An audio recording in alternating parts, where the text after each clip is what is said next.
everyone. It's Lisa from Positively Productive, and it's been a while since I came to you live. I was feeling like I wanted to chat with you today because I was living a principle that I like to share with you and that I highly recommend, and I wanted to tell you how I did it. I often talk about the 80-20 rule, and I joke quite a bit that I'm making it into a verb. It's official. You heard it here first. Lisa from Positively Productive Systems, LLC, is now referring to things as being 80-20'd. So if you haven't heard me talk about this before, you haven't heard about it before, let me catch you up real quick. 80-20 principle. You may have heard this ratio before from others, but when it comes to productivity, this one is referred to as the Pareto principle. And this was an Italian economist who found that this ratio existed in terms of like the results that you would see from the efforts made. And he realized that 80% of the land was owned by 20% of the owners. He noticed that 80% of the pea pod plants that he had in his garden came from 20% of the plants.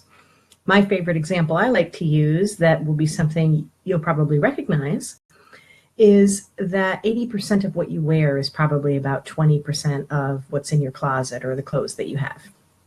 Does that sound familiar? So the concept of you can get 80% of the way there with 20% of the effort is really encouraging to me, because it means that I can look at my to-do list, I can look at what I'm trying to achieve, what my goal is, and figure out how to really simplify. Sometimes I use the term bang for your buck. It's like, how much can I do where I can get the most results from the least effort? And in a way, I think it glorifies my desire to be lazy and relaxed. But that's really a good thing, because I think when we stop stressing ourselves out so much, we can live better, we can enjoy the moment. So here's my example. Today, we had my daughter's birthday party, and I wrote down 7 ways in which I 80-20'd that party. And some of it comes from our values, like the fact that I didn't want to buy everything that would just be a one and done kind of thing. You buy it for the party and then that's it. She's 7 years old, so parties are still extremely important. Birthday parties are important. Saying that you're, half a year, that's important. There's things that are really important to them. And so I wanted to honor that. I wanted to celebrate her and allow her to have things that she really loves. But there are definitely areas where you can back off and kind of find the average so that the impact is there. Here's how I did it with her. Moana was the theme, so thank you very much, Disney, for always giving us a theme. And she loves her gymnastics place and really wanted it there. So that's a case where we opted to invest in that instead of having it at home, which we've tried before. And investing in it meant that we knew that they would do a great job. They've done it before. They guide the kids around. They keep them active. They have specific games for them to play. And then they clean up and we're done. Now, we do have to bring everything, so that's a consideration. But they provide the entertainment and the activity and interaction, and it makes it really low stress for us. And it's a great value. So that was like the first 80-20 choice. And once we decided upon that, so that's number 1. Number 2 I wrote down was the balloons. There are 2 ways that you can 80-20 balloons. And a lot of it has to do with like simplifying and budget, but it's getting the impact. It was a Moana theme. So we wanted to get a Moana balloon in there somewhere. In this case, we got a set from Party City, and that was it. So she had a few balloons, but they were a whole Moana set. You don't have to have 20 or 200 balloons. It doesn't have to be that many to have the party atmosphere and to feel celebratory. And you could also do like 1 balloon that relates to the theme, and then go all plain balloons and have more that way. So those are 2 options. We've done it differently every year, but really keeping it simple, because once the party's over, you'll have balloons for a while, but it's what's the point of going too crazy with them? The third one I wrote down was keeping the goodie bags really simple. I appreciate the generosity of many of the people that she's attended parties of and how much they've given. But, you know, our values are that we want things that are not going to add to the clutter. And so we focused on consumable and wearable, and we really kept it simple. We had lollipops in there, but they were really good quality rainbow lollipops. And we did little kits for friendship bracelets. And I think she also put in, the kids' tattoos because they're just super fun. But it was really simple. It wasn't a lot, but the kids really enjoy it. I think there are many times when we get caught up in what we think we should be doing. That kind of ties into my whole, my inspiration piece that I have, 7 things that we do to rob ourselves of happiness and productivity. And number 1 is stop saying should. I'll make sure to link below this video to that document if you haven't seen it yet. It's 1 page and it's an inspiration of ways that you can declutter your life. But I digress. So in my own fashion of saying, okay, stop saying should.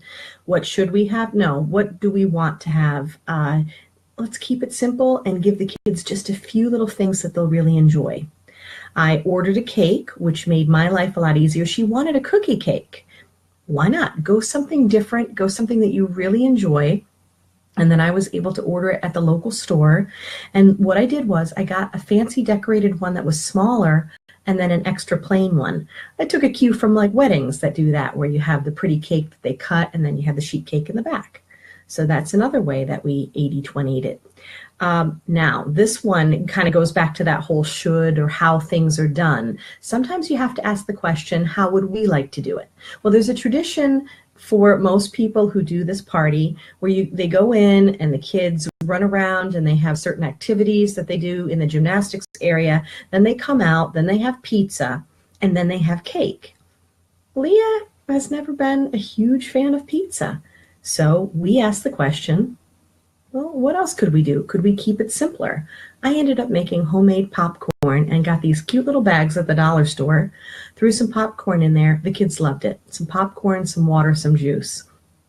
What ended up happening was they got the snack done quicker. We had a little cookie cake, sang to her all the things she loves, blowed out the candles, enjoyed their cake, and then they got to go back out and play for 10 extra minutes because we opted to do this. So it's asking the question sometimes, do we have to do it the way it's been done? What else could work? Another example, I kind of mentioned this with the balloons, but I wrote it down too, was that we bought just the plates that had the Moana design, and then everything else was bright, festive colors that matched.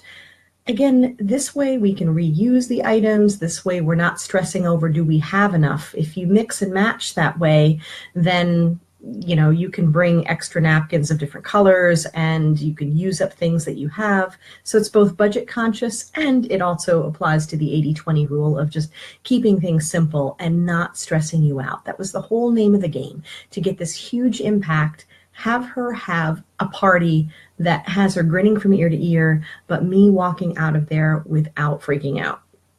And last but not least, she was looking at some birthday crowns and some things like that in the stores, and they were quite expensive, and they're a one and done kind of deal. So I opted to make her one, but again, trying to 80-20 it. What could we do that's super simple? Is I grabbed one of those pre-made gold crowns that you find in the dollar store, and I grabbed a little bit of the glitter glue and just wrote her name on it and did a few flowers. I may post a couple pictures below so you can see. It took me, maybe 3 minutes. And that's the whole point. There were many different ways we could have gone about this. And I could have gone like Pinterest mom crazy, or I could have purchased something, but instead I kept it simple, and she was really thrilled with it. That's the thing. She got to wear a crown. She got to run around and have fun with her friends and enjoy her birthday.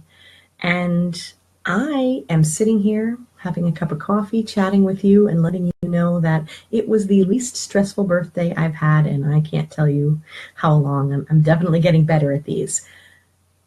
age matters. There's a few factors that are going to play into it. When you have to attend to your children quite a bit more, there's still going to be some stress. So I'm definitely getting into that age where there's more independence and it's easier, and I acknowledge that. So for any of you mamas watching who are like, oh, I just need to get to that point, hang in there. It gets better.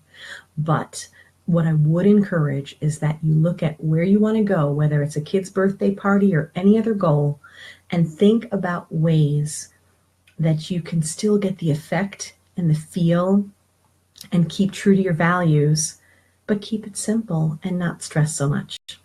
That's what I'm hoping for you for this week and beyond. And it is the beginning of October, so I'll be back again to talk about Q4, what we're going to do with it.